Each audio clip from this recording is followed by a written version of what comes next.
out of here.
I hear you.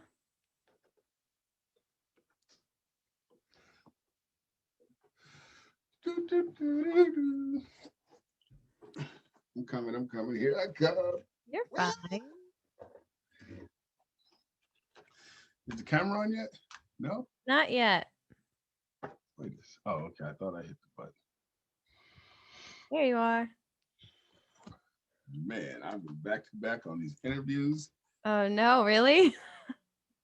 Yeah, but it's all good. I had Mhm. to put some Visine in my eyes real quick because you tell your story a few times talking about trauma, it'll wear on you. Yeah. I don't know how you back to back them. I mean, no good blue light blockers are gonna help you there even. It's all good. Um, Let me finish setting up. Yeah. How are you? I'm good. How are you? You know, I know you got the record button, but I would love to just do a quick, hmm, just a Yeah. quick breath and just give me some breath. You know how we do it in the Yeah. real quick. Just I'm gonna peppermint oil it, then I'll be ready. No, there's no rush. It's just recording, but we'll edit it down. Take your time. Yeah, that sounds like a lot. A lot. Is this your last one today? I was like, I gotta show up, Kayla. I was like, I, you know how I was like, I get it when you had to send those emails. You're like, look, I just can't. I gotta do what I gotta do. And I was like, no, but it's like I'm not. I can do it. Yeah. Yeah. I can do I it. mean, I've had to do it a couple times. There's just so much. Wow, peppermint oil is good. I have I don't have peppermint oil, but I have this spritz, energizing spritz sometimes when I'm just sitting here studying for like going on hour 5 and I'm like I can't get up. I need to stay, but I also need a boost. This is my go-to. Okay, hold on one second. I got one last thing. You just said something that's gonna help me. Oh I'm yeah. gonna put some maca drops in my water, and I know by the time we get that maca works fast, so Yeah. you'll feel me shift. If I do, if you feel the energy, just give We'll me the see. nod. Like, okay, we're back. We'll see I'll it be right back. again. Yeah, go do it.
righty.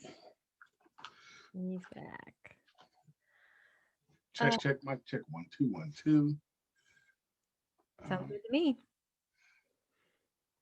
Turn up my headphones a little bit. There we go. Yeah. I think you can hear me too. Yeah, it sounds good on my end. Who knows what's going on in the computer, but to me, it sounds good.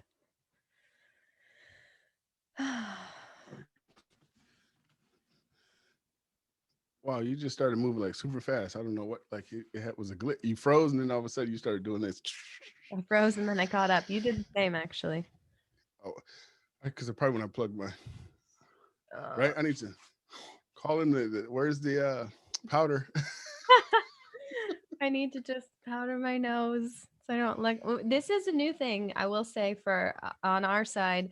Um, we've never done the video recordings, but tomorrow actually I'm filming in a studio for our first 6 like sort of educational instructional videos, and the team thought the video content for the podcast could maybe be good too, so we're trying it out.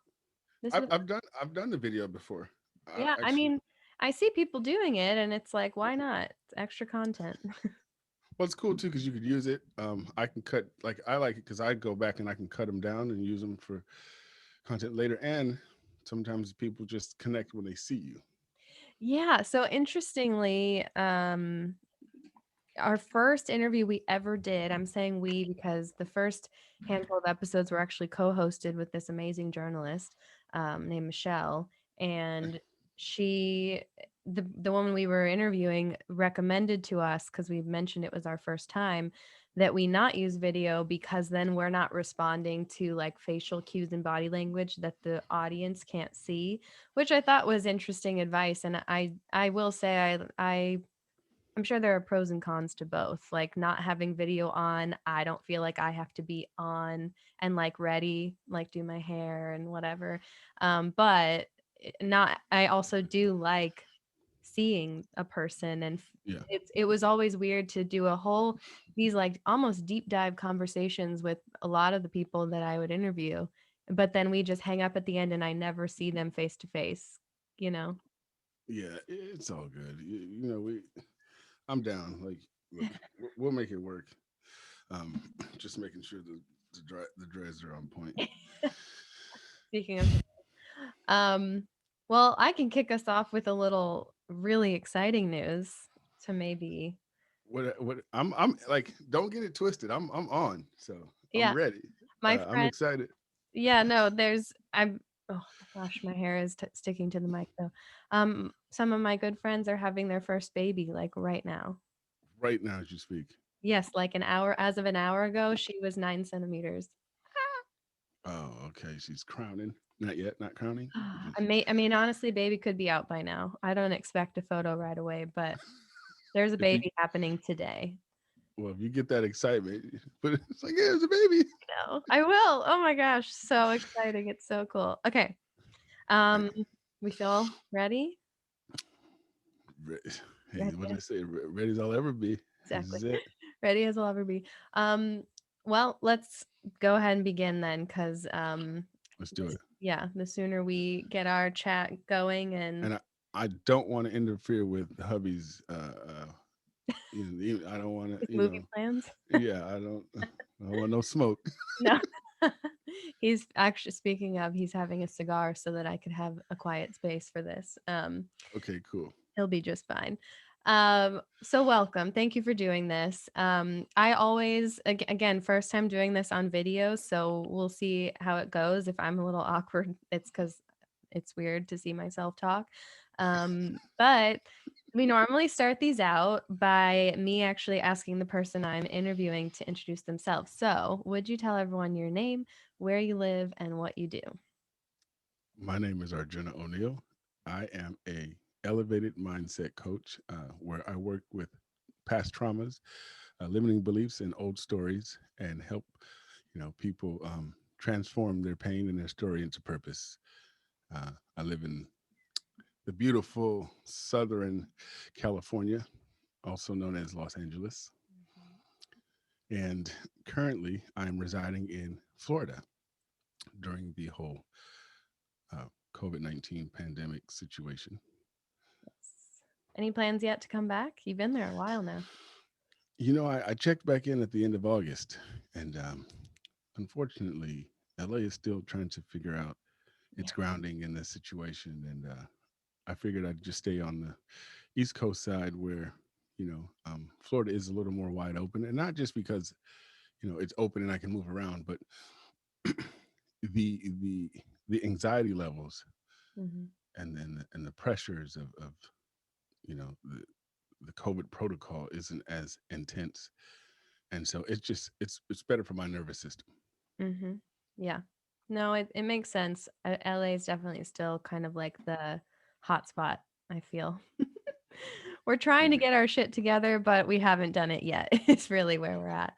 Hmm. Um, also, I just am reminded of unexpected time that I got to live with family members that I normally like when you grow up, you move away, right? And then you Yeah. go live in your own apartment, your own place, start your own family maybe. And you never really go back and like live with your mom or with your grandma or whatever. I've had some of my favorite memories are times that I unexpectedly got like a good chunk of time, a couple weeks or a couple months to like I lived with each of my grandmas at one point. I went and Hmm. lived not with my dad, but like at the Lake of the Ozarks with him while he was opening one of his restaurants right before I moved to LA. Like the most time I ever got to spend with him at one time. And I lived with my mom the 3 months before I moved out here Okay. too. And it's so nice because you won't get that time again necessarily. Kinda, right? We say time is one of the most precious commodities or gifts that we have. Yeah. And so, yeah. Um, when it comes to family, you hear people talk about it all the time. When we lose a loved one or someone happens to transition unexpectedly, the first thing the person or a family member says or the partner says is, "I wish we would have had more time." Mhm. So yes, definitely using this time here. I'm with my mom and my sister, which has been interesting because of all the talk about trauma and then childhood narratives, Mhm. which where most of our trauma stems from. And so that's what I've been working on is healing, some of the childhood narratives. Mhm. And we'll get into that as you open up the interview. Yeah. Yeah, so I want to I guess I should give the listener some context. So we connected because within my degree program, I'm part of a certificate program, which is kind of centered around yoga, mindfulness, and social change. And Yes. you came in as a guest speaker one day, shared your story, which I'll invite you to do again if you will like, and then stayed and chatted with us. And I will say, so the sessions are 3 hours, which sounds like a lot, but when you have a really um I don't want to say good because it's not that it's a story that's good or bad that you shared with us your experience, but it's just it was so I was so engaged in what you were sharing and just how much you were just placing in front of each of us on the Zoom screen, and just Mhm. how connected we could feel even with the circumstances and the distance. And then no one yet has done this except for you. You also came back after our lunch break and spent those final 2 hours where it's normally just the class sort of digesting and decompressing and discussing. You came back. So you spent the whole time with us. And somewhere within there, I was like, I want to further connect with this guy because I just saw some alignment in the work that I'm pursuing and the work that you're pursuing. And I'm so glad I did. And now I just, since that moment, I've been like, I want to share this person as much as this person wishes to be shared with the Yoga to Cope community because I just did find your experience and what you've drawn from it and where you are now and where you see yourself going just so um, powerful and inspirational in a lot of ways. So Yeah. um, so maybe we start there if you want to, or if there's a better place, let me know. But I think your story will lead us into everything that you do now with shared necessities and your elevated mindset coaching and all that. So But thank you for this opportunity, to share my experiences. Thank you for even considering me to be someone to be a part of the Yoga to Cope community. Um, Shout out to Yoga to Cope since we're on that hey. topic. um, yeah, when as I listen to you speak about the LMU, I've been doing that workshop for the past almost 5 years, Mhm, and I remember my first time facilitating that workshop, which was in person, and I walked into the room. I walked into a space, and I realized I was the only person that looked like me.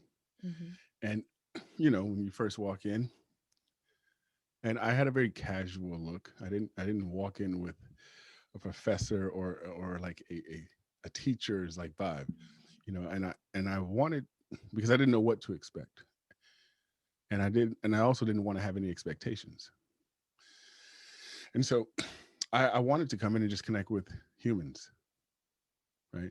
Of course, there's that term, oh, we don't see color, but I mean, I see humans, but I also am aware of the color of my skin, and I'm also aware of the color or the shades of skin that are around me. So, you know, I knew, um, based on the topic and the subject matter, that what was going to be most important was to connect with the hearts. And so, when I was sharing in your particular cohort, um, same practice was, but different now because we're on a screen. We're doing it via Zoom, and I'm like, well, there's not that physical connection that you can make when somebody sees you when you walk into the room. And so I was like, I'm just going to jump straight in and hit the hearts, because the mind, our minds will believe where you tell it, but then they also say don't believe everything the mind shows you or all the thoughts that you have. oh yeah. And for me, the way I feel most connected to other humans is by having that heart to heart connection, letting other humans see my heart. And I know we're taught over time, or based on how we were brought up culturally or whatever the family structure narratives are, is to guard your heart, protect your heart. Mhm, But at the same time, right, when we're seeking relationship or companionship or friendship, the only way to really have a genuine connection is heart to heart. And so that was something that I led into the space with. And if someone else's heart is open, you really don't have to know that person. You don't have to really get their why. But if you can catch that heart frequency, it's enough to bring you in, and you're just like, hey, I don't really know what's going on here, but this it's like a, for me, it's like, the way I'd like to describe it's like a heart to heart resuscitation. Like other humans can bring you back into your heart. Some of us are closed, and when you allow that space to be open, it can, like, it's like a defibrillator, jump starts the heart, boom. And that's a very powerful experience, and when you're open to it, you're not afraid of it.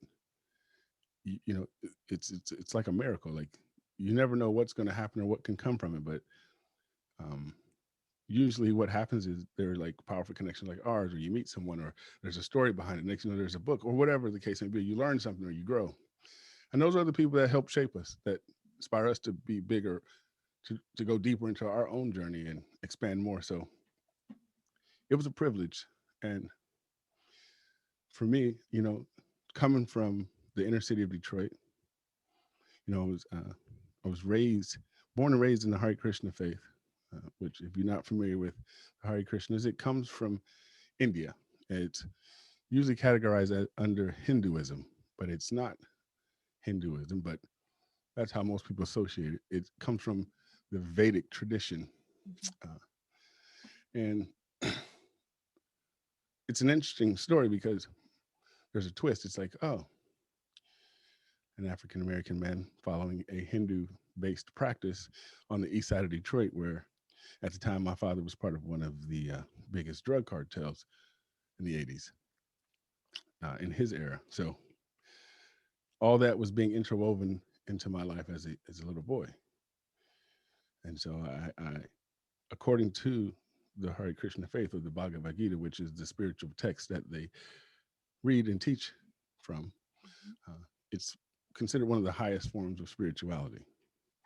And so to have that as a practice, but also have a father who is living the total opposite, um, very confusing as a child.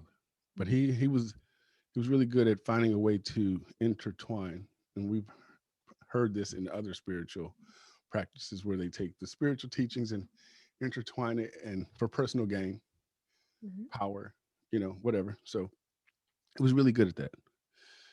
Um, and my mom was passing my first birthday, and she was before she passed that night. She told my mom to leave my father, and so my mom listened. But he was very abusive. He was abusive, violent, even while she was pregnant with me. So I started experiencing trauma in the womb. I came out. Uh, there was a lot of things that he had done to my mom that were horrific, and I won't get into too much detail just to be mindful of who's ever listening in the audience because I don't know their experience. So, but just very, very abusive, emotionally, mentally, physically. Mhm.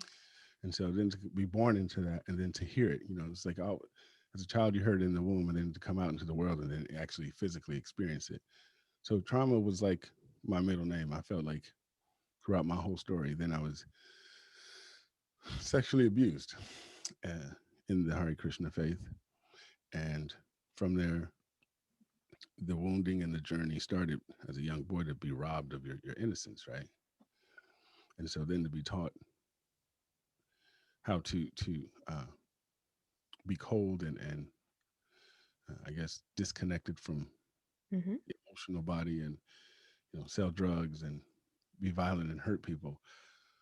To see that as just a way of growing without seeing the affection, without seeing the love, without being told I love you, without the hugs and the kisses, there was a lot of confusion, a lot of darkness, Mhm. a lot of sadness, and a lot of anger. And so, fast forward moving through my life, uh, when it was time to go to school, public school, I would act out. I just never had anybody that asked me what's really going on, Arjuna. And no one really in the family knew how to. They understood the street life, they understood the drug culture and all that because that's just common in the city of Detroit where we lived. But the spiritual practice, no one in my family outside of my mother and my father, no one understood it. They were Christian background. So a lot of questions, like a lot of uncertainty, a lot of really like, man, what is this? Do I even belong here?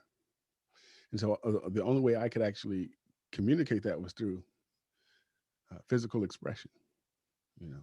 So Mhm. what could appear to be to a teacher or someone that didn't know me as a dysfunctional, young man. And so fast forward, from all that, I had to go to therapy. That's the only way they would let me go to school because I would act out. I would Mhm. always fight. I would attack students. And what was interesting about my story is for anyone that may be familiar with the Bhagavad Gita, since we're talking about the yoga community, yoga to cope, some people may have, it's a text that they use in some of the yoga trainings. Well, if you know the story, it's about a battle, right? And they use bows and arrows and swords and things of that nature. And so that's how I was taught. That's how I was trained. So it was an incident at school where a young boy he punched me, and I didn't. I wasn't taught to, like most kids when they're young or they're taught by their dad to, learn how to box, learn how to defend yourself. Well, we were taught based on the Bhagavad Gita, which was bows and arrows and archery and swords. So when he punched me, my response was, okay, I'll see you tomorrow. I'm going to behead you. Mm.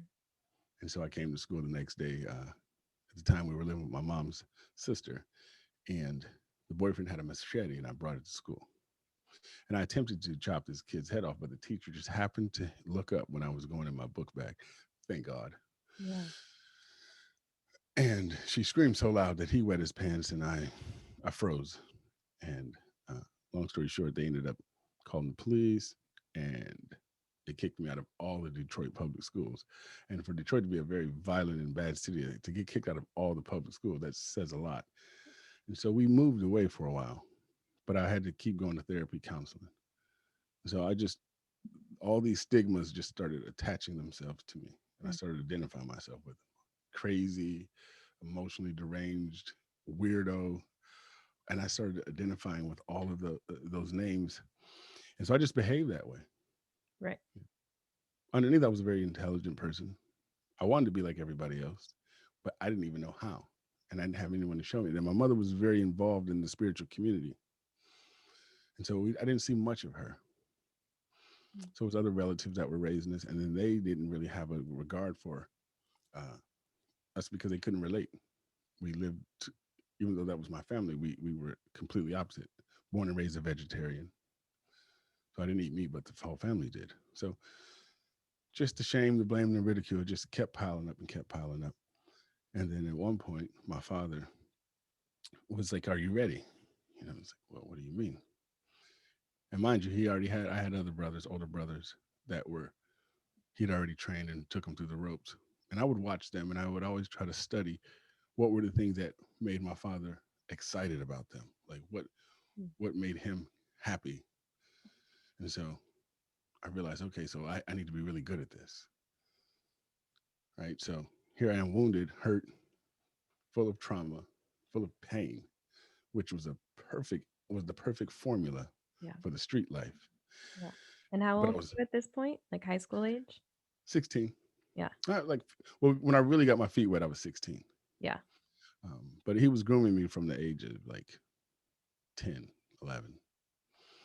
And so, and he was in and out of my life. He wasn't like constantly there, but Mm. he would pick us up, me and my sister up in the summertime. So I had to get a few months in. And then eventually we moved back to Detroit where I'd see him all the time. And so uh, he asked me, was I ready? And of course I'm his son. I'm like, anything to be with dad. So I'm like, sure, put me in the game, coach. you know.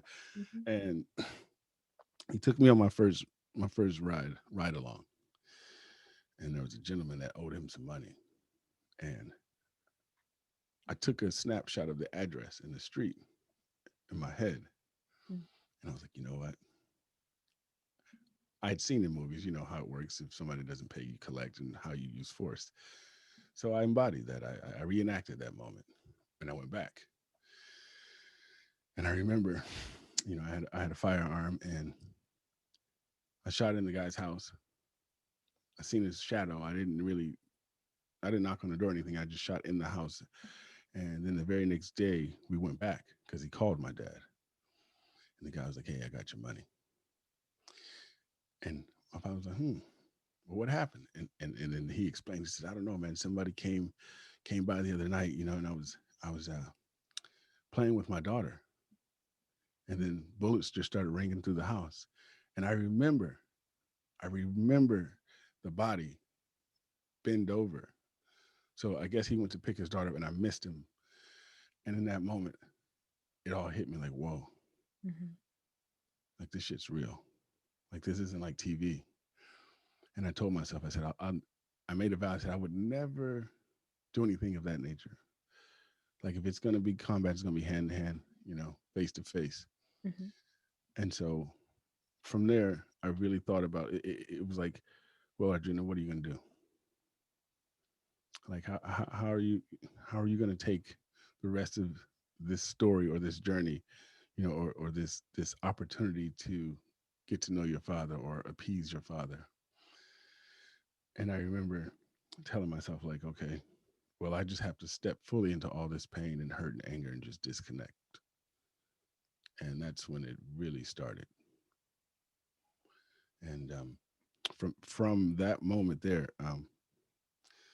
you know, I jumped at the opportunity to go out and be in gun battles and be in these what people would consider to be a horrific or tragic moment. But for me, it was like going to the water park. It was like my only way to escape the pain that I was in. And so I lived for it. I looked forward to it. And I'm sure if somebody's listening, like, wow, how, like, wow, what would make you go that way? What would make you go rogue like that, so dark? You know, but then yet, here it is, when we think about making healthy choices or eating right, doing the right thing, taking care of our bodies, it's so challenging. But yet, you can go over here and do something like this so easily, so freely.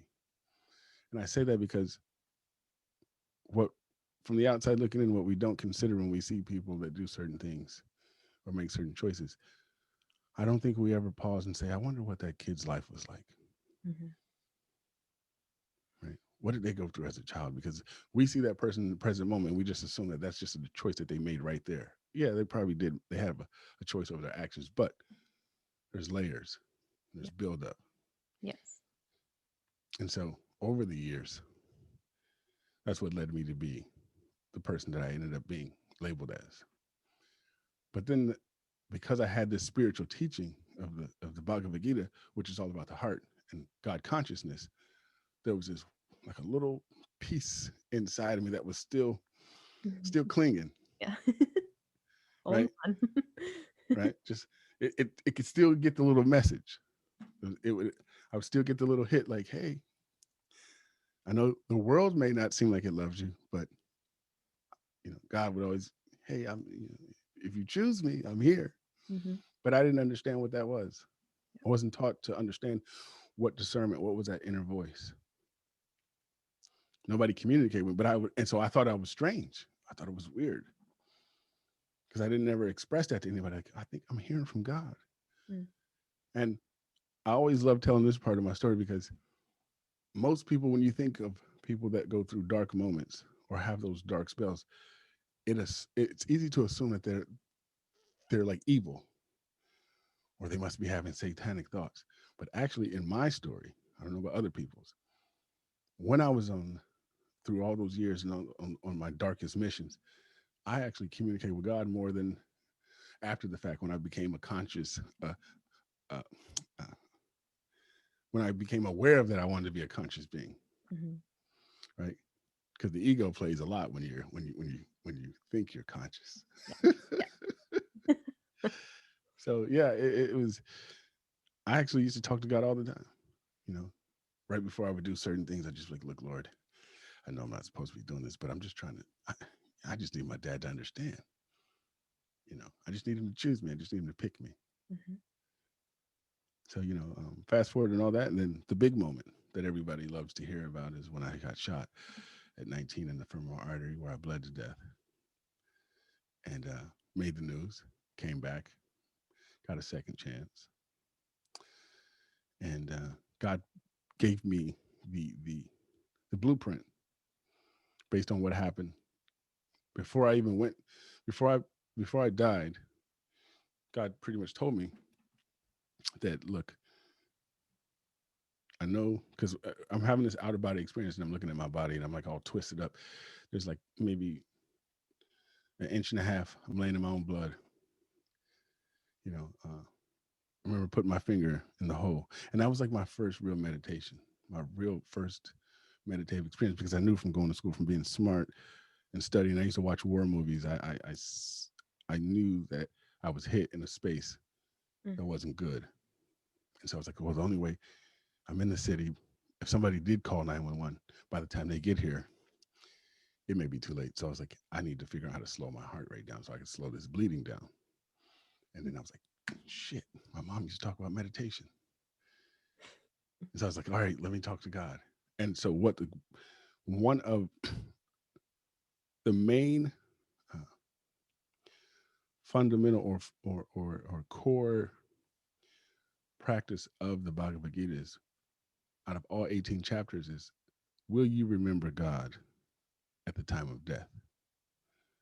So that's like the summary of it all. Yeah, all this is great, all these teachings, but God's like, hey, can you remember me at the time of death? Like, or will you be stuck in your story, your pain, or whatever life? Mm-hmm. And I remembered. I was like, fuck, I remembered. And so I was so excited. Like I'm laying here dying, but at the same time I'm excited because I'm like, I remember God. And but the excitement Mm-hmm.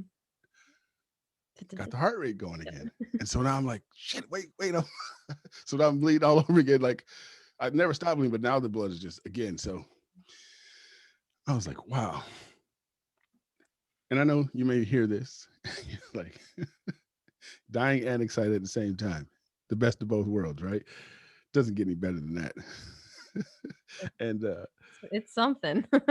yeah, definitely. Oh well, I mean the fact that I can sit here and talk about it, it is. Yeah. So but I don't make light of this in a way that if anyone has ever experienced anything traumatic or has lost someone, but I'm able. The reason why I am able to laugh or bring humor into the story because it's a testament to show the work, the inner work that has been done. Right? They say it becomes wisdom when you can uh, take the emotion out of the experience, Mm. and so to have that drop in and really connect with my breath and really have that full, deep meditative experience. It was mind blowing, and to experience a level of, I guess they call it euphoria or love that you always wanted. Right? For the first time, I was like, wow, Mm-hmm. this is what they talk about in the movies. This is what they talk about in the books. And it was such a profound feeling. And I remember saying, God, wow, this is it. I went from the most excruciating pain, and the burning in itself was so painful that it almost made me want to give up. But I couldn't help but think about my mother and all of the love and teachings and her example and her never wavering in her faith. She never wavered in her faith.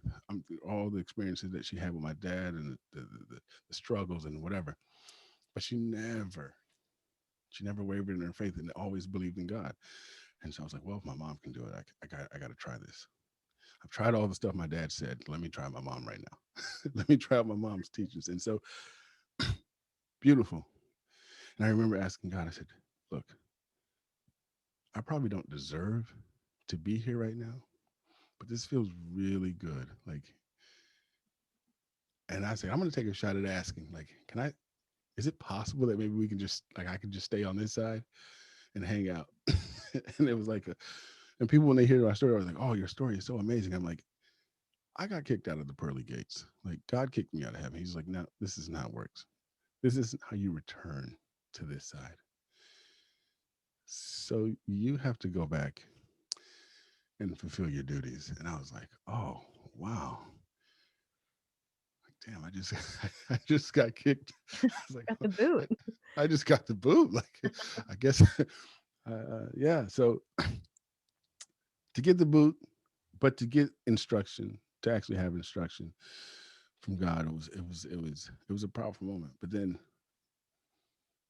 to go back into my body and feel that pain again and have that experience. But he told me, he said, you're going to die. You're going to go through everything that, how it looks in the world. You're going to go through all the medical procedures, flatline, surgery, scars. He says, I'm telling you this now because the doctor's going to tell you what they believe Mm-hmm. based on medicine, studies, practice. But what we're working with is supernatural. This is beyond the human, Mm. this is beyond the human capabilities. Yeah. And I was like, okay, cool. Cool.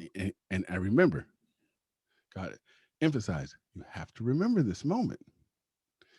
And so uh, the paramedics came in and started touching me. And I remember coming out of it, and I was so upset because the paramedic rolled me over on my side, and they were looking for the exit wound, Mm-hmm. and they couldn't find it. And then he checked my prostate. He stuck his finger in my rectum, and I remember so upset. I was like, "Are you fucking kidding me? Like, I'm talking to God, and like Yeah. this is how you guys approach me?" Yeah. And Why?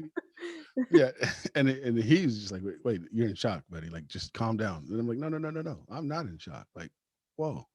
Mm-hmm. Like he just violated not only me physically, and then now he doesn't know I've been sexually abused as a young boy. So I'm literally having a moment, like upset, A moment, dying, and putting it lightly. Yeah. yeah, like Moment. dying and still trying to be aggressive. Like, Yeah.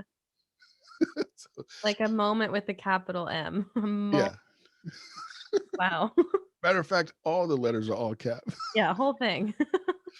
And so, you know, and then, but from there, that excitement, whatever, I lost the last little bit of blood that was in me. So I started coding, and that's all I remember. And then I ended up, when I came back to, we were running down the hallway like in the movies.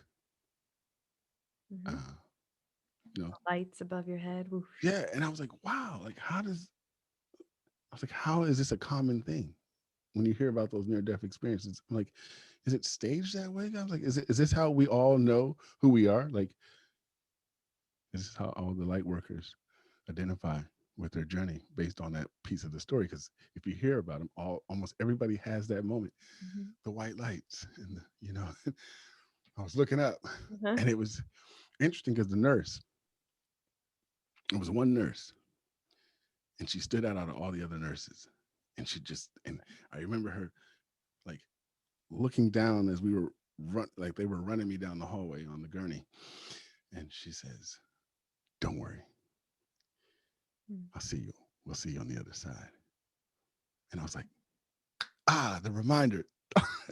She helped me remember. Like I guess God knew I forgot, so she reminded me to like, yeah. Mhm.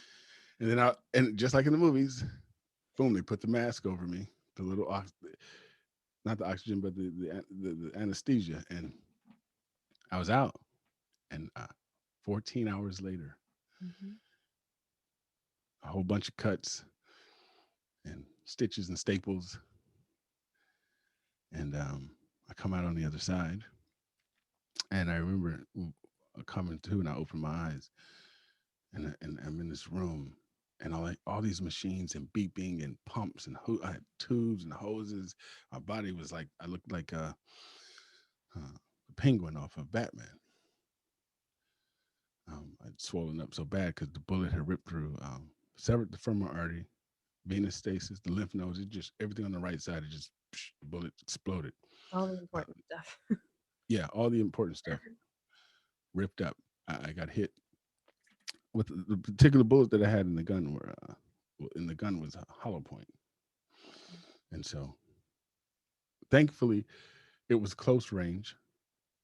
So they said if it would have been a few feet further, the bullet would have picked up more velocity. It probably would have blew my whole like it would have just blown that whole side of my body completely off of me. Mhm. And so anyway, I remember opening my eyes and right across from like me was my mother, and she didn't look happy at all.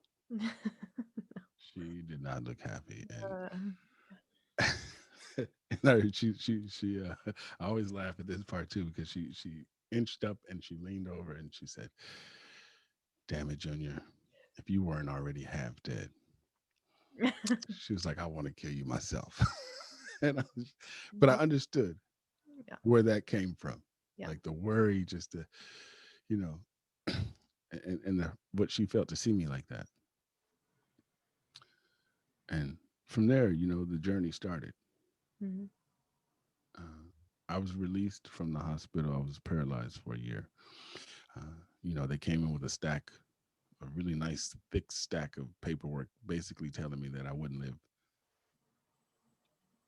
maybe 4 to 5 years if I survived being there. They said due to those complications, based on the stereotypes and statistics of people of that background that live in that lifestyle, they don't take care of their health, they don't take care of their bodies. So, they usually die from the injuries. There's statistics that have shown that. So the doctor just assumed that that was going to be me, not knowing that I had the support of a mother who was a very spiritual woman, a healer, and a vegetarian with a healthy diet. Mhm. They know I had access to all these different modalities that I was going to lean into. So, and it said, then, and I remember him saying, "Oh, and if you do live, you you won't ever walk again. And I was like, hmm. And I'm just listening to all that because I know the conversation that I had with God. Excuse me. And so fast forward all that, I remember how it got to the point where the practice really started is when I was laying in the floor. And mind you, everybody that loved me from being the street kingpin, they th- they everybody thought I was dead because when it made the news, that's what it said. You know, crime scene, drug dealer, dead, shot dead. You know, whatever, whatever. So nobody knew, and I said, no, keep it that way. I remember telling my mom, like, I don't want anybody to know. I'm gonna do my work while the world thinks I'm dead, Hmm. and I'm gonna come back a new person, the new superhuman. Now, it wasn't as easy said. Well, it was easier said than done, because in the life, the pain, the stories, all that comes back with it too, Mhm. right? You pick up where you left off. Yeah, I got a second chance, but I got to pick up the pieces where I left off, which was still a part of the drug game. You know, on the run from other stuff, the pain, the trauma, and all the other previous trauma. So I had a lot of time to think about it, though. You know, laying there on the floor for a year, just unpacking the stories, and really started to just examine my life and the experiences, and having that opportunity to really look at this experience and also look at it from like I was able to look at me also the same way I had the opportunity to look at myself when God I was able to see myself laying in the pool of blood. And so I just observed myself as I was laying there. I just started observing my thoughts and really looking at and asking questions. And what I learned what to be so powerful on my journey was asking myself the right questions, but the other side to that was answering the questions that I knew had the most difficult answer. Because if I answered that question truthfully, Mhm. it was going to require me to change some things, to sacrifice some things, to do things differently. And I think that for me, from what I learned in the game that I'm in now, or in the work, the industry that I get to do, the play that I get to have now, that's where most people freeze up. Mhm. It's like they want to know, like, how can I help? How can I heal? It's like, answer that question truthfully, and that's going to be your answer. Because usually it's either we have to step away from someone, let someone go, leave someone, family, partner, lover, whatever it is. And that's where we usually like, but I don't know what's on the other side of that. And that fear of the unknown will just say, well, you know what? I know how this works. Maybe I can manipulate this situation. I'll stick around. Right. And so I'll pause there and let you jump in. But that's that was the first half. That's the first quarter. Yeah, that is the capital bold moment story. Thank you for sharing it. I know you mentioned before we officially began that you've been sharing your story across a couple of different interviews, and it is a lot. I mean, really, like I've heard a version of your story anyway at the LMU session, but I don't remember you mentioning the part about the nurse and what she said to you. And for whatever reason, that really got me. And I've been writing notes because I don't want to really forget, these things that are interesting or that we could touch on, or you know, Yeah. veer in those directions. And I don't even know where to start. Yeah. um, because there's just really there's so much that you just allowed us all to be a part of. And that is, what you said, opening your heart and the heart to heart resuscitation. I love that. Because I don't think, well, I don't know, actually, I'd be curious to hear what you think about this. It's like we don't often ask the questions, or maybe we do, but we don't go all the way into the answer, like, hey, how are you doing? I'm good. How are you? I'm good. Yeah. And that's kind of it, as sort of a very elementary example. And even you said somewhere along your story about being in school and no one was really asking you, Yeah. "Hey man, like what's really going on?" And you're a kid acting out.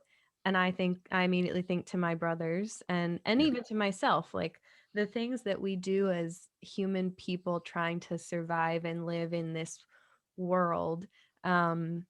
We I guess this theme that kind of stuck out to me throughout listening to you share was just this labeling that we do, like our Yeah. self-labeling and the labels that we put on other people and labels other people put on us, and how it really can be so easy to just become what those labels are because that's what the world expects of us anyway.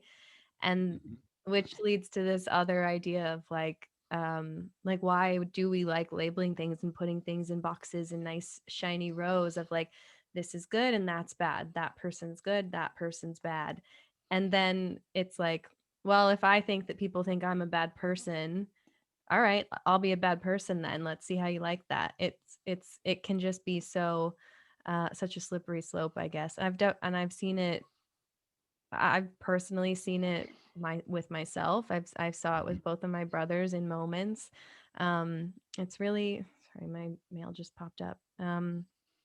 I don't know why that's the thing that's sticking out to me amongst so many other things that we could really go into. And the other thing is really this aspect of that you mentioned the Bhagavad Gita, which I have two copies of it right here because I have Yeah. some studying to do later. Um, and your name even, Arjuna. I mean, like Right. you're there's a common thread, common theme there for sure. And Yeah.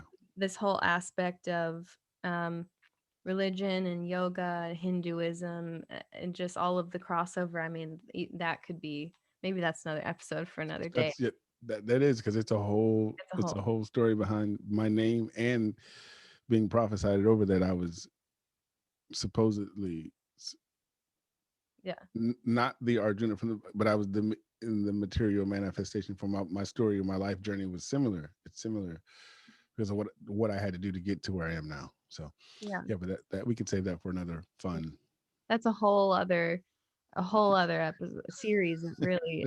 But I do have to say I would kick myself later if I didn't ask because it is just such an experience that I don't think a lot of people, I hesitate to use the word get. It's because obviously I, in some ways, wish that that wouldn't have happened to you, and I guess in other ways, it's like if it didn't, you maybe wouldn't be where you are today, Yeah. in terms of being shot. But I have to ask, like, the experience of being in that place in your physical body and the blood is pumping out and you're trying to slow your heart rate and then you're having this conversation with God and getting the blueprint like you said, like what is that looking like? Is this like you're hearing it? Are you standing in front of a person? Is this celestial floating busy being in space? I have to. It was like a two in one scenario situation. Because in the very beginning I couldn't, you know, the gunshot, the fire, the heat from the bullet, the burning, you know, I could smell me cooking. And so that really brought me in my body for the first time for a long time. You know, we walk around and we think we're in our bodies. Or we get up and we jump out, we shower, whatever we do, we go to work, jump in our car, we're moving, coffee. But so many of us aren't even in our bodies. Yeah, we're like right here. Yeah, like well, we could groom ourselves, get our hair together, whatever, makeup, whatever, brush your teeth, but we're still not even like meant like mind, body, spirit, like when we bring it all in and like intentionally, hey, it's you today. Mhm. You know, like how are you? And so that that experience of being shot brought me into my physical body for the first time in a long time. I was like, I can, whoa, like damn.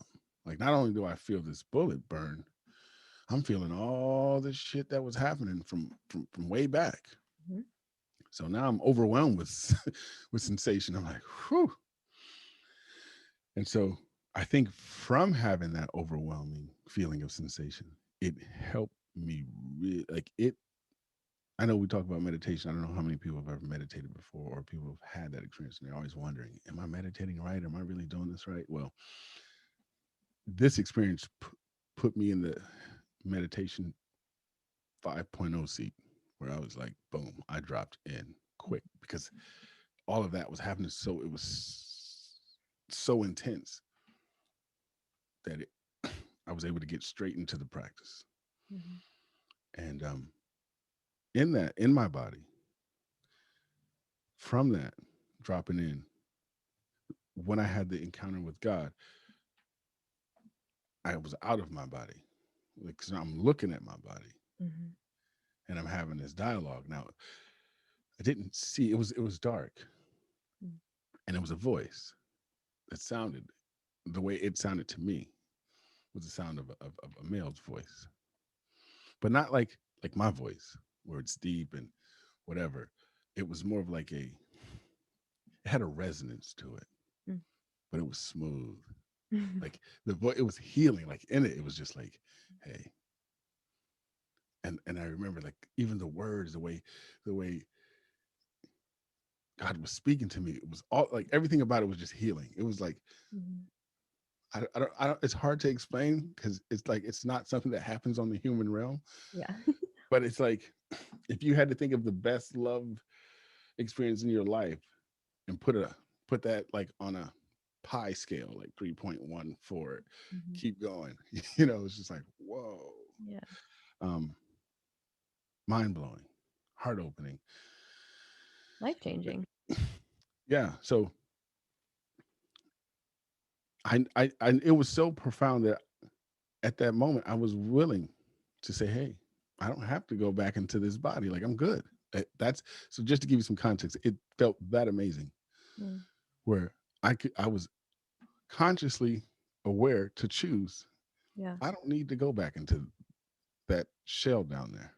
Look at it. It's all I've I've never had any real good experiences with it in the first place. And now it's all fucked up. I'm like, they say a car's totaled, it's totaled. I'm done. Yep. Mm. So but you said something earlier that I wanted when you talked about Yeah. uh, accountability. When you say how when people ask, "How are you doing?" And it's, "Oh, I'm good. I'm good." Well, see, I think as a society, we have labels and titles, but beyond that, because a lot of the things that we do as humans, we got to remember, a lot of things were put in place generations and generations and generations and generations before us. Mhm. So we're following somebody else's blueprint in the first place.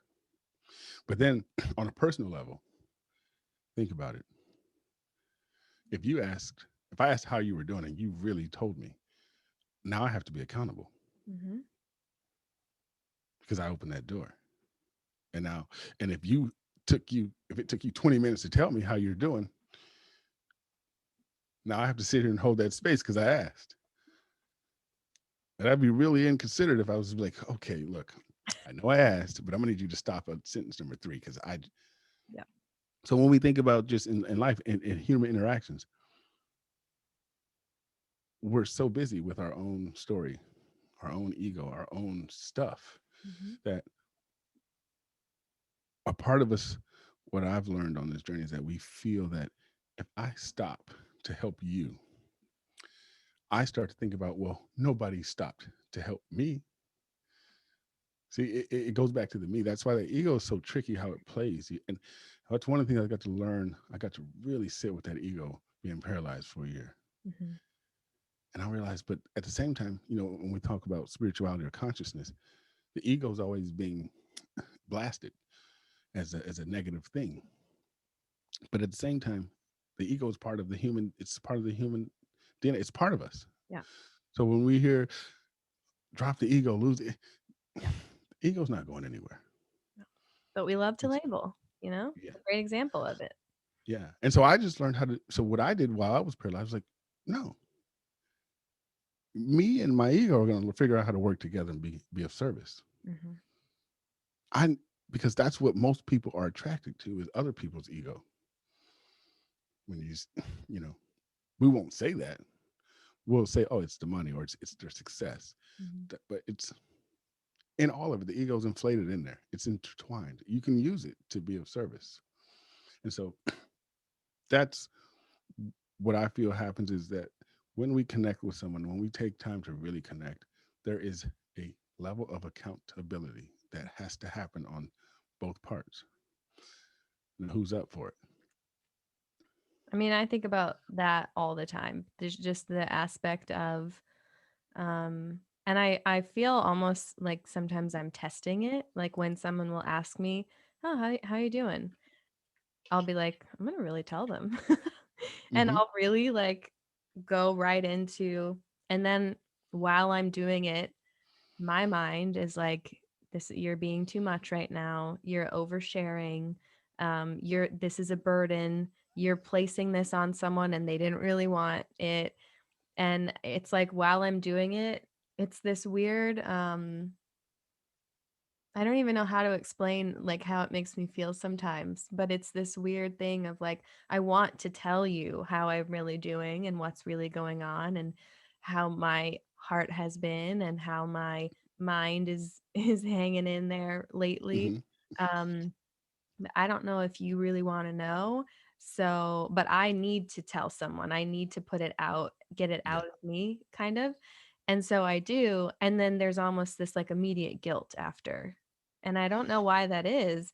And then when you find people that ask and they're really asking and will really listen and will really respond and sort of hold that space and give you the support that sometimes you're looking for in those moments, especially the Yeah. ones where you're sharing something that is a little Yeah.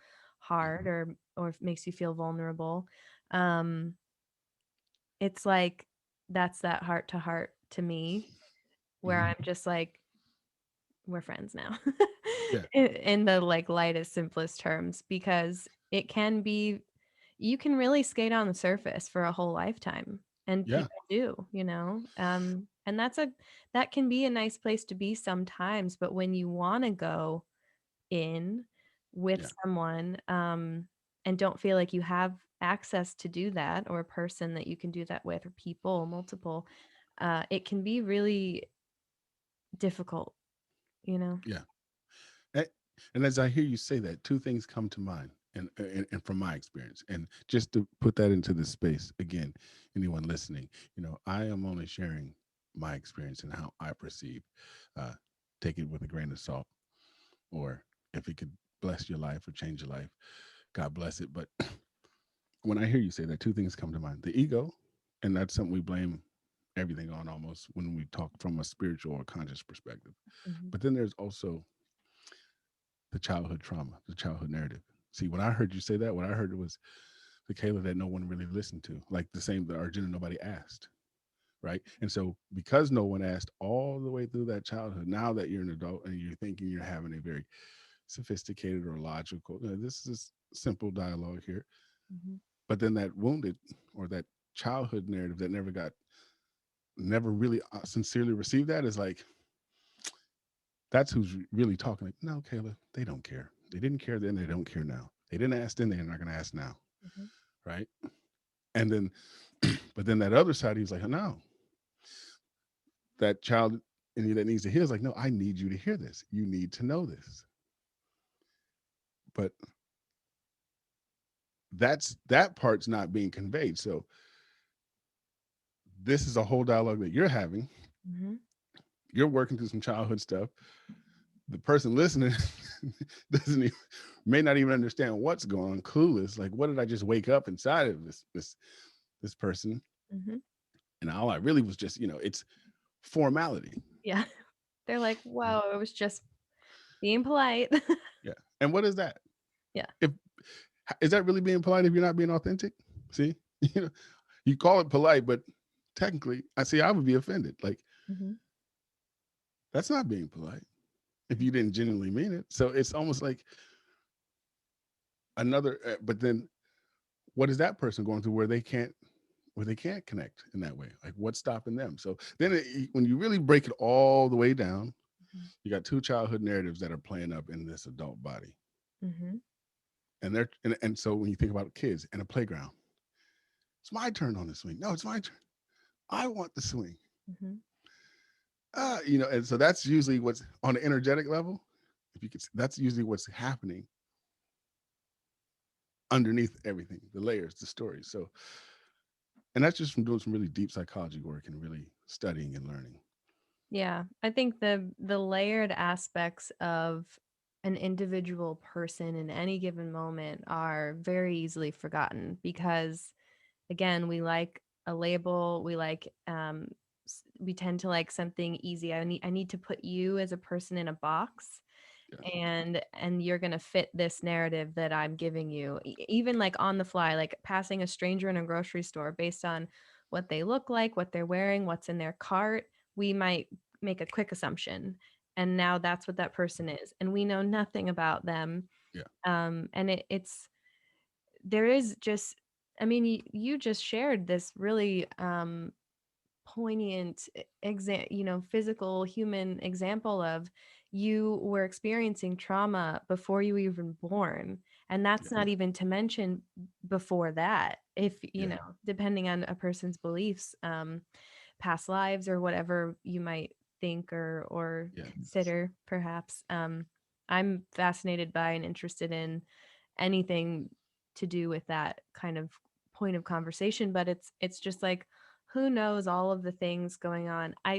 Um Actually, I think it was another presenter for the LMU program this past month's um weekend sessions who put up a list of, it was like a checklist, like a literal checklist Hmm. of things that lead to childhood suicide rates going up 12 times. And I was looking at this list. I completely stopped listening to the guy because I'm looking at the list and thinking of my brother Brenton who committed suicide. Right. And I'm just thinking like he would have checked all of these but maybe one or two of a list of like 10 or 12 things.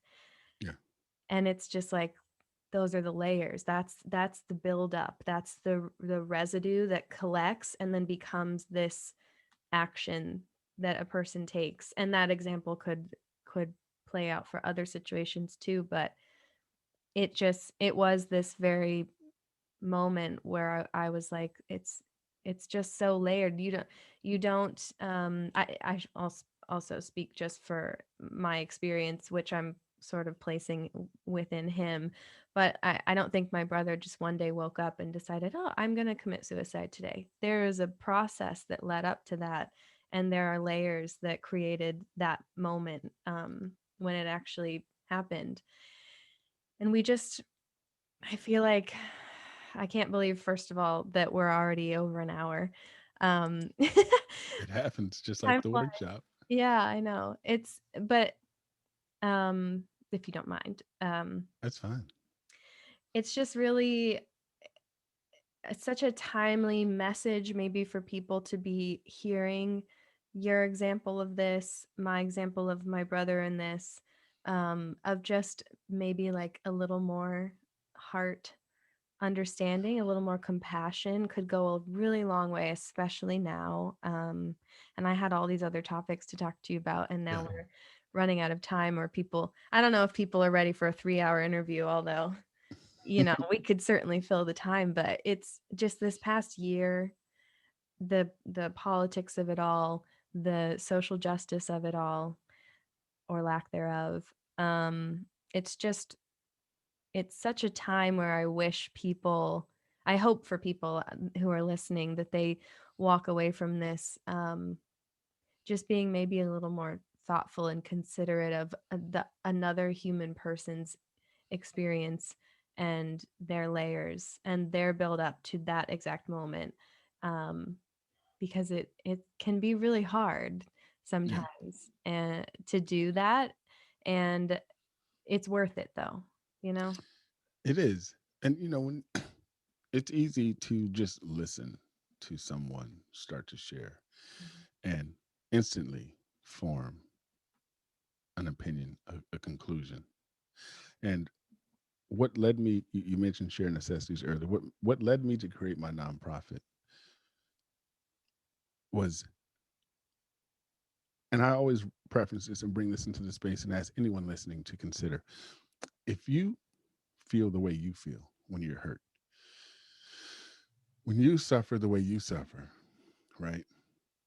If it feels the way it feels for you, like, can you imagine, right? You're not alone. You're human. We hear everybody goes through something. And for me, I was like, if I feel the way I feel, and if I know how this made me feel,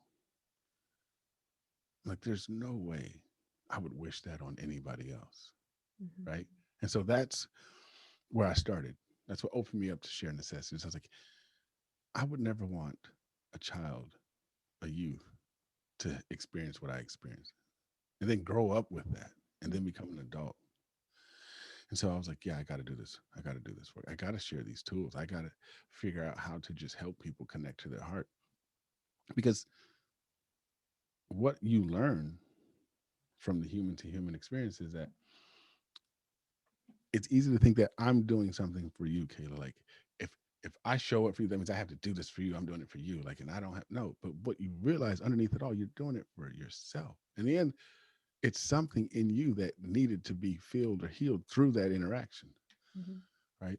And not always is it healthy. Sometimes there's arguments, right? And you wonder, well, why would two people continue to argue? If you notice, it's not going anywhere, nothing's resolved. But why are we still shouting? Obviously, there's something there that's trying to be re- reconciled or healed. But now the formula we're using doesn't work. Yeah. But once you're in that sympathetic nervous system, fight, flight, or survival, the cognitive behavior mechanisms that help you come to a rationale or conflict resolution, those are all shut down. Mhm. So the arguing commences, it continues to, and hopefully, if somebody catches that breath first, is probably usually the person that says, you know what, F you fine and walk, and they walk out. It may not be a graceful exit, but and that just to show you the power of the breath. They may not even been aware until they took that breath. Oh, I'm tired. But in that moment, just to have that little deep breath, it resets the nervous system enough to say, hey, I'm out of here. Mhm. Fight, flight. But it stops the argument. Now, it doesn't heal it, right? So when you think about these experience bases on from the the the uh, the perspective that you just dropped to the space, you know, why can't we just put a little more heart into it? Mhm. Well, the world shows us that the moment you open up your heart, it's going to get destroyed. It's going to get broken. Somebody's going to stomp all over it. Look at what's happening all around you. Then everything now with social media, Mhm. it's scary. And if you don't know that world, and if you don't have, see, I just know from my experience, I hit rock, I died. So when you go all the way that way, shit, I'm like, bring on anything that's moving forward. I don't, I don't care if it's challenging. I don't care if it's unknown. Like, look, I excelled at fucking up. Yeah. Right. I got a PhD. You nailed it. Yes, and crash course how to end your life, right? So I'm open to anything moving forward. Mhm. That's even an ounce of light or positivity or something productive. Mhm. Fill my plate. But if you haven't had that experience, right, you're easy. So you'll stay on that other side of whatever. You'll follow the norms. You'll follow because you haven't had anything to push you out of that space yet. Yeah. I mean, it's And I think, an easy place yeah, to be. It's very comfortable. but you know what? It's actually not.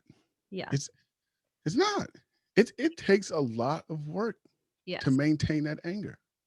Which you don't realize until you at least have a moment outside of it, which Yeah. unfortunately is, I mean, it's that like I've been thinking a lot about this. This came up in university so random, and all of a sudden I talk about it like every other day, I feel like. But this like 20-60-20 model of like 60% is like the common, the complacent, the norm, the whatever, and just because it's common doesn't mean it's good or that it's or correct. And again, Yeah. I'm saying words because I have to label it as something, but it's very even what I'm doing right now is minimizing and labeling something. But for the sake of the argument, it's like, how do you rise up and out of that 60% that's just sort of going through the motions of life, doing what you think Yeah. you're supposed to do, getting on a trajectory because of whatever reason and just stay on it because it feels easy and comfortable. And it's this thing of like, I think anyway, it's this thing of we feel like we're good and we think I'm at a solid 8 every day of my life. I'm happy with that. But you're actually maybe at a 4 and you don't even know what an 8 could feel like, let alone a 10, because it takes work and sort of like the creating of a mess before it gets better, like it gets worse before it gets better kind of a thing, Yeah. you know? But a lot of people I think go through their lives like, I'm good. And Yeah. it's like you don't even know. But maybe you are. I mean, Yeah. maybe this is me being judgmental and maybe you are really good and I can't want more for someone that they genuinely don't Yeah. want, you Yeah. know? And that good just may be good enough for that person, right? Yes. That their good may be great to them. Um, I shared this the other day for Valentine's Day. I had spoken. I was like, in my stories, I had put, you know, love looks different to everybody. So Mm, don't assume yeah. that person, because we'll look, oh, you don't have anyone, and it makes me think because relationships are usually something that everybody can kind of like tap into. We all understand that because even if it's romantic or a friendship or the relationship through a child, parent to child, and I always, I ask people, I said, imagine if you could give yourself that you seek in your partner. Mhm. What would happen if you mastered that and now you're still in that relationship? Then what happens, right? Or what if you could master that love, that connection that you find within your child? What if you were able to do that by yourself, right? See, I'm one of those kind of people. I'll ask myself some of the most what I like to say outlandish questions. Mm, I've never been married, so I don't know. But and I look at that because I hear how people talk about their relationships, and I'm like, man, what if you found that yourself? Not that you shouldn't be with your partner, but what if you found that yourself, right? And then imagine that plus you have your relationship. Like, so like when you say, oh, I'm good, like, mhm. no. Imagine if you had that, then you add that, and then on top of that, and then it's like, whoa, wait, now you're like, I'm ready to do some work. See, I try to set people up to where they really want to do the work. I'll pose a question where you're like, man, I gotta try that shit out. Mhm. That sounds amazing. And so with me, like I have my ebb and flow, but for the most part, I, based on my experiences, I got the cheat sheet kind of like I can get in there and love myself in a way that people think I'm crazy. I go on dates or I've had women talk to me and they're like, damn, but well, like, I don't feel like you need me. Mm, Like, and there's this part of us as like, the only way we feel love is like somebody has to need us. yeah. And it's like, no, it's not that I don't need you. It's just my life experiences have taught me how to love myself in a way and tap into parts of me and love myself in ways that I don't require companionship unless that's just something I want Mhm. as a choice. Like but I don't need it. Like I don't, and that can come across for some people here that is like, whoa, Yeah. ego. Oh, whoa, no. My experiences just have allowed me access to this realm of consciousness now to think. And so one thing I was going to say to that is too, Kelly brought up a really good point is we can't expect people to go after or create or craft things that have yet to hit your consciousness, Mhm. right? Some of the things that you did as a youngster, people may say, well, why would you? Until your consciousness was open and expanded, new information, new opportunities, new thoughts coming. You're like, oh, so now you're on this journey, like you were talking about the Gita, and then where that takes you, because now your consciousness has been exposed to something much, much vaster, much wide, because it's limitless. Yeah. It's energy. Yeah, it is there are small moments and then big moments and everything in between that can really shift perspective. And really, I've talked about this before, I think, but when my first brother Jordan died and he was murdered, I was I turned 24 the next day. so young, and on social media, and I had to get off for about 2 years. Like, if you're really bored and want to, listen, dear listener, if you go back in my Instagram forever now, like years and years ago, there's about a 2-year gap where I just couldn't be on there because Hmm. it took me some time. I mean, for many reasons, but to your point, it took me some time to learn how to understand that I had had a perspective shift based on a life experience that thankfully no one around me had had. And yet I was finding myself in those, especially months right after losing Jordan. I was just like bitter and so annoyed all the time at just the dumb stuff that I was seeing people post about that was like ruining their day on social media. I was just like, oh, your day is bad because you hit traffic, you're fine, and I didn't want to live in that headspace, but it's how I felt. Yeah. And it took time for me to realize, like, I feel this way because of my life experience. Yeah. I can't be mad at someone for being irritated with traffic on a public Yeah. forum because traffic's irritating. And Yeah. yet I couldn't handle, Right. I couldn't like facilitate that at the time. And it really did. It took just time and learning that my experience isn't everyone's experience, and thank goodness for that. And to Yeah. what you're saying, like, you wouldn't wish some of the things that you've been through on anyone, Yeah. and yet those experiences have led you to where you are and who you are today. So it's just the remembering of our personal journeys and not trying to put them on other people. And yet, and I don't know about you, but for me in this work, I want for other people, and that's a hard thing that I struggle with a lot. Like, I just Yeah. want for them, and it's like, well, maybe they don't want that. And why Yeah. would they? Their life and their layers and their experiences are completely and totally unique to mine. Yeah. It's just different. I, you know, bringing, speaking of passing, my father, uh, rest his soul in peace, he died. Yeah, his 1 year anniversary of his death will be the beginning of March. I got the phone call after coming here in the same home he was here with my sister for her birthday, which is beginning of February. And he left, went back, and then I came here at the end of February. I just missed him. Mm. And March, get the phone, beginning of March, get a random phone call. I was at the gym, and your father passed away in his sleep. Now, I'm sharing this because based on what you're saying, as far as how you felt when your brother passed, right, being murdered. First of all, there's nothing about that that says, oh, just find the positivity in that. Mhm. But I say that because I'm sharing this because when my father passed, uh, random, nobody knew, nothing was in place. He was just, he was a street entrepreneur, so he didn't have 401k, he didn't have insurance. He lived his whole life. He was trying to clean his life up towards the end, but he didn't have anything in place for his family to properly. Mhm. Right. So me and my sister flew back. I took care of it. I did his eulogy, and I honored him at the temple, at the Christian temple, where the practice that he had shown and blessed me with. So I'm saying this because even in somebody's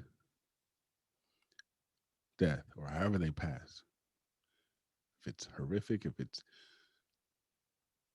natural, whatever, that's one side of it. That's one title you can choose. But just the fact that they're gone is enough to feel what you feel. But I was smiling when my father passed. And a lot of people in my family were like, I was talking about it, I was excited. Like I never looked sad. My teeth were, I was smiling the whole time I'm doing this whole eulogy, even though all the pain he had caused me Mhm. and all the things he taught. But I knew, I said, there's two things that can happen here, right? He's gone.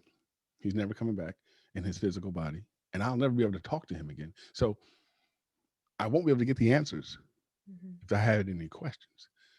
And I said, I still have a life to live. God willing, I get to live my whole life out, right? I said, so, Arjuna, do you want to take on this heartbreak, this heartache, of all the things that didn't happen right and all the things that, or do you want to take on, you know what, that should happen because everybody has a story, right? Everybody has something negative that's happened to them or hurtful or painful in their life. I said, well, you can either choose to stay on that lane or you can remember him for the good things. He introduced my mom to the Bhagavad Gita, to the Hare Krishna practice, which they talk so much about death. Death isn't looked at the same way we see it in the human eye. Yeah. And so just having that awareness in that moment, I was able to choose, like, and not from a space that, oh, an insensitive space that, because my whole family's in there crying, and my other sisters and, relatives were sad and hurt. I didn't gloat it in a way it was like, hey, I'm happy. I'm like, it was just more of that was the space that I wanted to hold. Mm-hmm. But by me doing that, it kept them strong enough to where they didn't break down and they didn't go. They had their process once it was over. Yeah. But I said that because based on what you're saying, right? You lose someone, you still have your whole life ahead of you. Mm-hmm. And this could be for anybody in the future who just, we never know when somebody's going to go. But just to consider, you can choose. We always have a choice. And this is what my near death experience taught me. You can still choose. Like even me dying and coming back, I get to choose what frequency do I want to live with this. Oh my God, I died. Somebody shot me. And just be my whole rest of my life just fuck, I died. Somebody killed. Or wait a second. I had a horrific experience. It was tragic. But guess what? Can I create? Because it's not just like, oh, you're just going to find the light. Can I create the experience that brings me into the light from this experience? So even with my dad, it was like, can I create the experience that I can see the light in him? So now, as I live on, and I'm reminded of him, and there's pictures I look like him and different things. I don't go into the Mm-hmm. like, oh my God, I lost my dad. It's more of like, yeah, he's gone, but I take on the higher vibration of the moments that did light me up, the moments that did give me joy, the moments, and so we can choose that for ourselves when we lose loved ones. It's Yeah. not easy. I'm not saying like it's just, but it takes work. It's a practice just like everything else. It's a practice because you have to train the mind. The Yeah. heart knows. Because if you ask the heart is going to choose the love. It's going to choose that God's consciousness side. But it's the mind that's going to tell us based on our experience. No, no, no, no, no, no. You can't choose love right now. You just lost your brother. You just lost your dad. Like, no. Look at what everybody's going to think. Mm-hmm. Who's going to believe that story, kid? Like, nobody's going to be cool with you if you choose. Like, you have to be sad. Otherwise, people won't relate to you. They're not going to be able to connect to you. Mm-hmm. And we'll let that be. We'll choose that over our own well being because we that's one thing about relationship. We want to feel connected. We want to feel seen. Some of the things that we acquire or desire in our lives, you just have to be okay with. It's just going to be you and you. Mm-hmm. That's it. Yeah. Wow. I still have half a list of things. Well, you could keep going if you wanted to just break it up and then you can put another intro on it, or Yeah. we can come back. Well, yeah. I do want to talk more about the Bhagavad Gita and just your upbringing and all that, but I do think that's a whole other episode. Let's put a pin in it for now because I feel like this is a really great introduction to you and to some of the themes and concepts that have sort of come up here, maybe even Yeah. that we haven't touched on, but someone listening has pulled from this. It's a lot. I mean, it's a lot to process, and I hope people appreciate and sort of welcome the the things that you've shared and maybe the thoughts that are arising because of it here today. But we won't go just yet because I do have a wrap up forum, so it's not just like and we're done. Get But out. but I so you touched on the work that you do. I hope people will reach out and connect Shared Necessities, being the nonprofit, and then the coaching work you do. I mean, can people reach out if they want to chat more, or how does that work? Yeah. Well, first of all, Share Necessities is a nonprofit organization where the mission is to bring inner peace to the streets. Um, and when I initially started that, it was like underserved communities. But then I realized with these times, I broke out of that box. We just need inner peace in the streets in general. You see it Yeah. anywhere. People are having random showdowns and stuff like that. So, bringing inner peace to the streets by using mindfulness practices, Hmm. which under mindfulness practices, that's yoga, meditation, uh, social and emotional learning, intelligence, critical thinking, resiliency. Then there's the social responsibility piece where if you are blessed, if you have, bring someone else along. Share. If you have gems, jewels, knowledge, whatever, pull a friend, pull a loved one. So we're working on bringing that to a viral platform now. Since a lot of things we have a facility in South Central, but right now with COVID, Hmm. it's 1 minute we were open, we had to close it back down. January for Martin Luther King's birthday, we did a big vegan pop up celebration. We brought out some clowns, some face paint, but then they locked everything back down. So I'm looking to put that just as an online entity. As far as my coaching, I do one-on-one coaching, and I also do like for people. I know it's challenging right now financially, so I created a package where I do calls, where I do like a 90 minute. I call it a mindset, you know, call where we just get into maybe a situation or a challenge and just walk through it, get underneath it. Hmm. So all of that you can find me on my website at arjunaoneal.com. I'm on Instagram at Arjuna_O'Neal. And then there's share-necessities.org. And we're on Instagram as well, um, at Share Necessities. And or you can reach out directly to Kayla, which who can put you in contact with me. Hmm. Yeah. Happy to. And I'll put links to all of that in the show notes. So if you're listening on your phone, you should be able to just scroll down and find them Yeah. and easily click through and hit follow and get connected. Yeah. Um, yeah, it's really beautiful, and I love you saying you sort of broke out of that box of underserved communities, because it's like globally right now, like peace in and on every street is needed. Um, Yes. it's not just, it really, I could like visualize that, like the breaking out of that box. I Yeah. could see it. So I mean, really, like it's awesome. So I hope people will check it out. Um, and then these are my final two questions for this chat, anyway. Which I mentioned, we always ask for book recommendations. I mean, the Bhagavad Gita has been talked about, but anything else that's kind of in your standard staple, you have to read this library. Yeah. Yeah. Well, right now, two books with three. You know, Louise Hay, You Can Heal Your Life. That's like that's my new Bible. Um, Crucial Conversations. Mm, Tools for talking when the stakes are high. right now. That's yeah. So that one has been amazing. Just the context, the perspective that it helps you with, Mm, and then the body keeps score. yeah.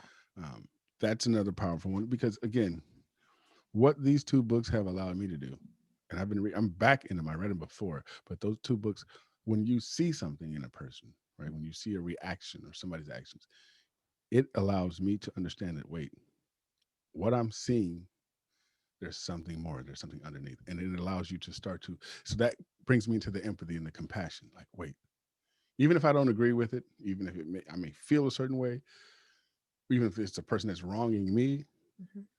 I still can have that compassion. I can still take it beyond that, and then usually from me, I'm able to connect. I'm able. I'm here in Florida, where I'm in an area where right now I'm not liked by a lot of people at first. At first, until because I'm a big guy, I can. Hey, you can feel this love. I'm not gonna let you just hit me with that evil eye and put all that cold. Unless you're in the car and you can pull off, but we're like in facility where I can confront you. I'm gonna hit you with the heart energy, and then we're gonna talk about that. Mhm. So I don't walk away. from challenges. Yeah. I love into them.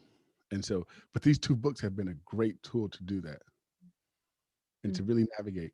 And then before you know it, someone that would be considered to be prejudice or racist, they realize that, you know what, it was just my own hurt, my own, I never healed Yeah. until I met someone like you. And they're like, thank you. So Yeah. you never know how God is using this. You know, Yeah, I don't know if you're sharing them on your social media or anywhere, but your interactions with people, especially around election time, um, are always, I'm just like, whoa, because so many people would not lean into those moments. They would yeah. avoid them. So if you're not already, that would be wonderful. I got some cool ones in my IGTV Yeah, in those moments. I actually, I was, they're good. Like go watch those videos now because it's fascinating. yeah. One's called Heart Power. That one is like literally, it speaks to some of the most tragic times that we experienced over the first wave of 2020, the Black Lives Matter movement and all that. So I Required watching. and I just want to say that, you know, to anyone listening, even this transmission that you've heard, you know, it's spirit led. And when I go out, when I'm in these streets, it's spirit led. Like I have come to a place where I really allow God to give me direction or spirit, whatever you believe. But I channel this stuff. Like it's not just me getting up saying, "Hey, I'm going to run out here and save the world." No, because I'm still a human, right? I still I'm flawed. So my ego can get in the way or some of my own stuff can kick in. So I'm very mindful. That's why I love the practice of mindfulness, to be spirit led. And that's what usually helps, you know, change the hearts of the people that I interact with that appear to be mean or cold or whatever you want to call them. Right. And so we get to heal. And I get to heal myself Yeah. along the way. It's a twofold. Well, I will say you've been kind of dropping them throughout the whole conversation tonight. But this is the final closing message that always when I get to this point in a lot of these interviews, people are like, "Oh, I have to what boil this down to one thing." No, of course not. But is there any sort of like parting message where if someone were to unfortunately forget everything else we've talked about tonight, what is the one takeaway message that you hope they really hold on to? The heart knows. It's that because I would say love wins, but we beat that term up. We've abused it to the point where people don't even hear it anymore.